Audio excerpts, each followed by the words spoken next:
عبداللہ کہتا ہے اسی دن مجھے احساس ہوا نبی کیا ہے، نبی کے شہزادے کیا ہے، نبی کا علم کہاں ہوگا۔ میرے عزیزوں، حسین ابن علی نے اس دن بھی سخاوت کے دریا کو روکا نہیں، اپنی انگوٹھی نکال کر جیسے ہی عبداللہ کو دیا، انہوں نے انگوٹھی جیسے لیا اور سلام کیا، کہا مولا حسین اب انگوٹھی لے کر جانے میں کیا مزہ ہے، میں تو اپنی جان تمہارے قدموں پر نچھاور کر کے جاؤں گا۔ یزیدیوں سے لڑتے لڑتے وہ حضرت عبداللہ بھی وہیں کربلا میں شہید ہو گئے، ان کے ہاتھ میں انگوٹھی ویسی کی ویسی رہ گئی۔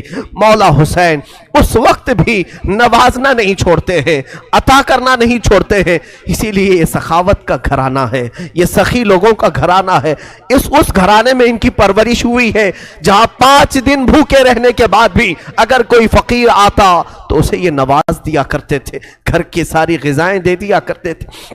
مولا حسین رضی اللہ تعالیٰ ان یزیدیوں کے جتھے میں ایسے گھر گئے تھے، دوپہر کا وقت آیا، اچانک آپ کو احساس ہوا جمعہ کا دن ہے، آج پوری دنیا میں میرے نانا کا خطبہ پڑھ رہے ہوں گے لوگ اور جمعہ کی امامتیں ہو رہی ہوں گی، حسین یہاں پر تنہا ہے، جمعہ کی نماز بھی نہیں ہو رہی ہے، مسافر پر جمعہ نہیں ہے، لیکن جمعہ کے وقت کا احترام تو کرنا ہی چاہیے تھا۔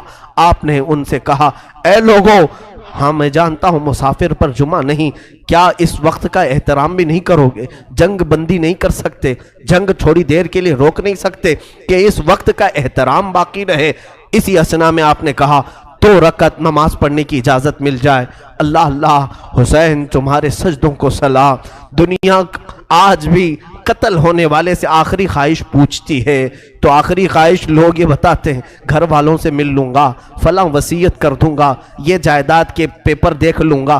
ہماری وصیتیں، ہماری خواہشات دنیاوی ہوتی ہیں۔ مولا حسین نے آخر وقت میں اگر کوئی تمنا کی تھی 2 رکعت نماز پڑھنے کی، 2 رکعت نماز پڑھنے کی۔ یزیدیوں نے کہا کہ آپ نماز پڑھ لیں، گھوڑے سے ذوالجناح سے نیچے اترے تھے، مولا حسین رکعت نماز کی باندھ لی اور بالکل اطمینان و سکون کے ساتھ نماز پڑھتے رہے، کسی کا خیال نہیں کیا۔ وہ تلواروں کی جھنکار میں بھی خوف نہیں تھا، کوئی ڈر نہیں تھا، رکوع اطمینان سے ہو رہا ہے، سجدہ اطمینان سے ہو رہا ہے۔ پہلی رکعت بھی مکمل ہوئی، دوسری رکعت میں گئے، عمرو بن سعد اور شمر ذی جوشن نے پکار کر کے کہا اے ظالموں، اب کیا دیکھتے ہو، یہ اچھا موقع ہے، اس حسین کا خاتمہ کر دو، یہیں پر اس کا کام تمام کر دو۔ کھولی